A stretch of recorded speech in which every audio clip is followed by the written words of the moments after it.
Sa artificial island. May airport na rin ba yun?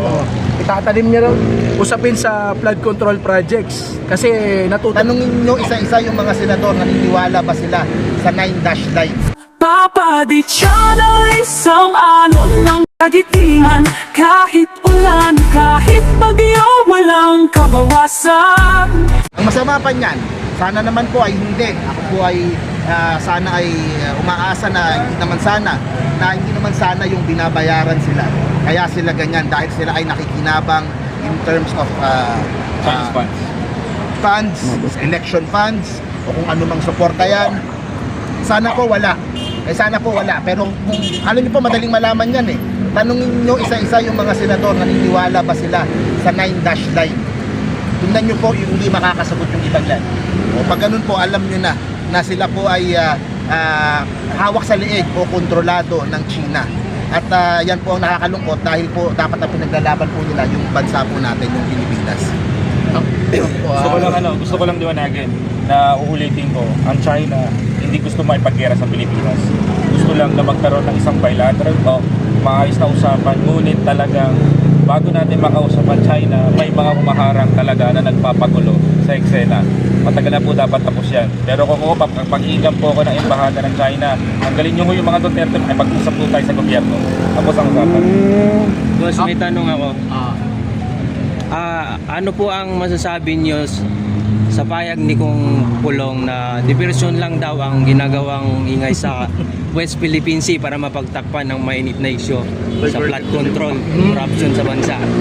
paano kung sabihin ko sa kanya na baka diversion lang din itong usapin sa flood control projects? Kasi natutumbok na ang kanilang mga kaalyado, di ba? Nababanggit-banggit na.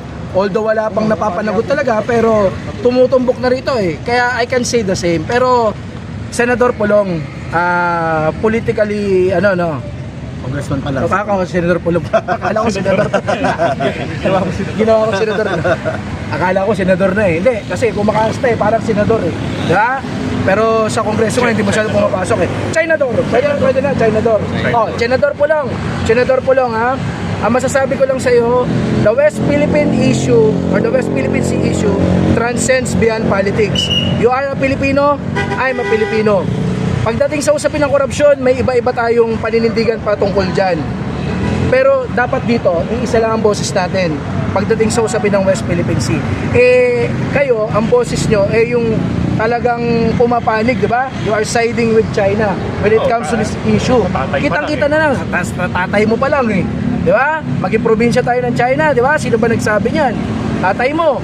Sino ba ang nangako, di ba? Sino ba ang nangako bago manalo na magpupunta sa China, itatanim ang watawat ng Pilipinas, sasakay sa jet ski. Sa West Philippine Sea. Itatanim niya nga daw sa airport, di ba? Doon sa artificial island. May airport na rin ba yun? Itatanim niya raw doon, sa artificial island, di ba? Pero hindi niya ginawa.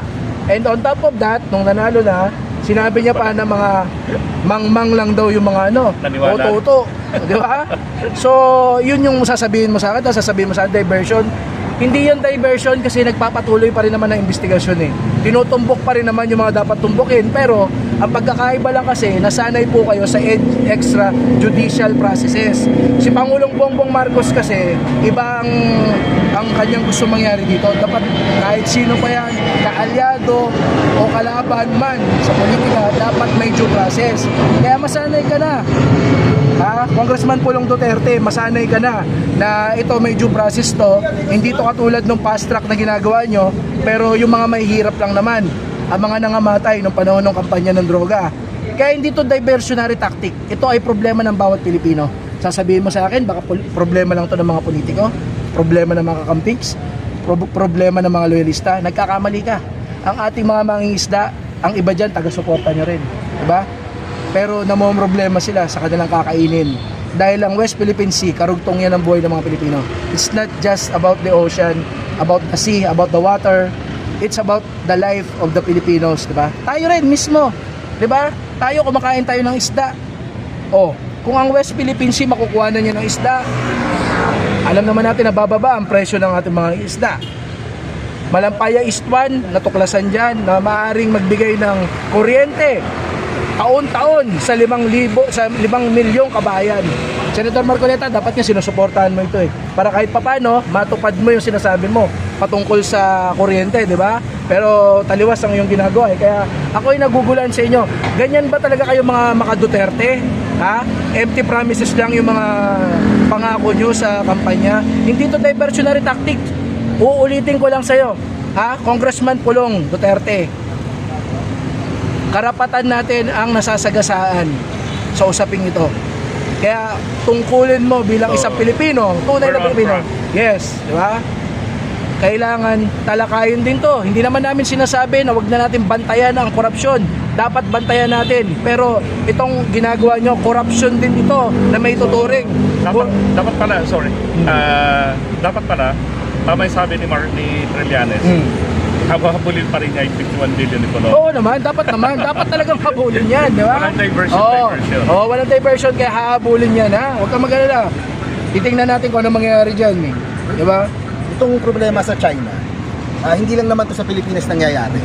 Sa buong mundo Kung titingnan nyo, maski yung huli na lang sa Venezuela, diba? Yung sa Africa, sa Europe, sa iba't ibang parte ng mundo, nagtatalo yung yung China, maraming mga sinusuhulan na mga politiko para makuha yung gusto nila sa bansa na yon, para makontrol nila yung resources ng bansang yon, yung boto ng bansang yon sa United Nations, yung sa trade, yung sa lahat, para makontrolado nila.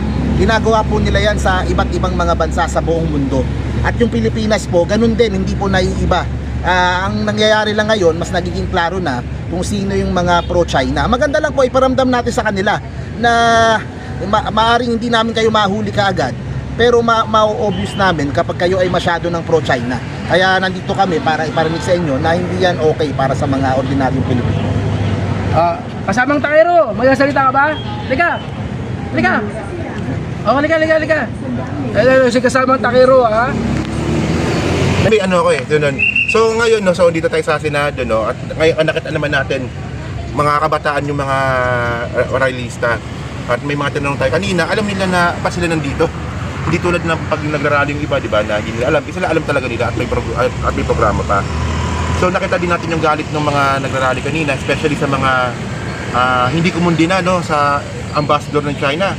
Especially kay Marcoleta, ito nakadaming extra kay Marcoleta kanina, So yung sinasabi natin dito, alam ni Marcoleta na yung tama at mali. Alam niya yan kasi abogado yan Pero ang nakakapagtaka dito, ba't yung alam niya tama, ba't niya minamali?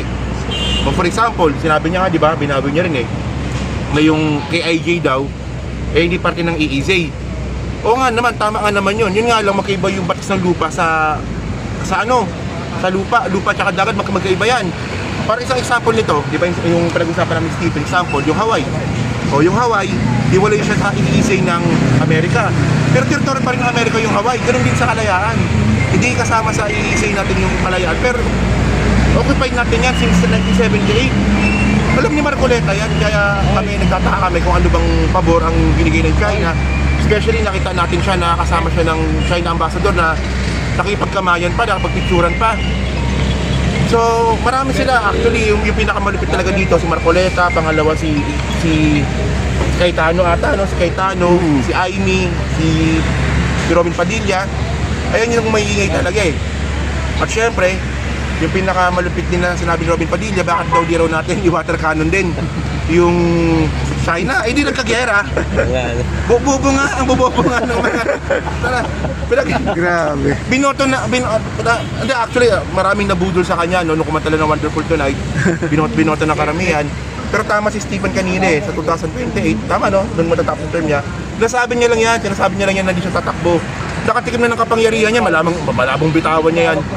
So, yung pinagmamalaki niyang siya yung number 1. Ilang dalawa ni Bongo, di ba? Wala, di naman na number 1 yan, ganyan siya katanga.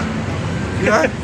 Kasi si Robin talaga, kaya si Cayetano magaling din man din lang si Cayetano. Di ba? So, kasi parang ang pangit sa ginawa nila, parang dinowngrade nila yung yung UNCLOS Napaka-basic naman Nanalo tayo sa kaso, meron tayong teritoryo na nakuha at meron din tayong teritoryo hindi nakuha. Hindi lahat nakuha natin. So, ibig sabihin, meron talaga at recognition ng buong mundo. Ano bang gusto nila palabasin? Tama yung 9-dash line. and 10 dash line, tama ba yun?